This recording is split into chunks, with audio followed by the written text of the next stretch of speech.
bola itong laruan ko. Naiinggit ka ba ha? Kasi ang pangit ng laruan mo. Eh, ba't ka nanunulak? Hindi mo alam, masama nanunulak.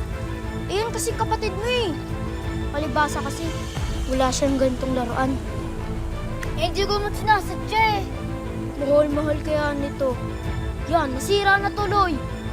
Alam mo ba kung anong bagay dito sa bola ko, ha? Hinahagis! Wala ka ng laruan.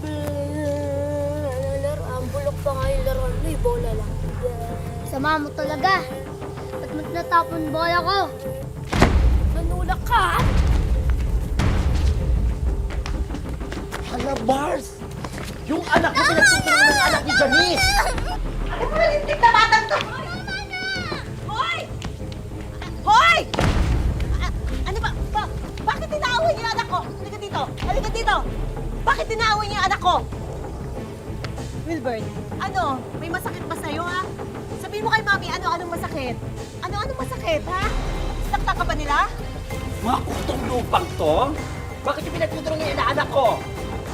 Kayo, ha? Hindi ba kayo tinuruan ng nanay niyo na mabuting asal? Ha? Pwes, ako magtuturo sa inyo. Halika kayo dito. Huwag niyo sasaktan ng anak ko! Ayan! Huwag niyo sasaktan ng anak ko! Ha? Wala kayong karapatan saktan ng anak ko! Wala Napakanya sa mga kayong bata. karapatan saktan ng anak ko! Anak ko! Hindi mo yung anak ko! Anong ginagawa mo sa anak ko?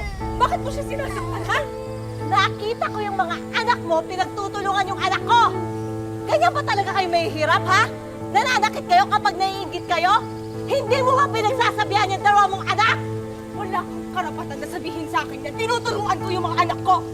Totoo po yun, Ma. Wala po kaming kasalanan dyan. Si Wilbert po lahat. Siya po yung nauna. Hindi kaya totoo yan, no? Kita mo na?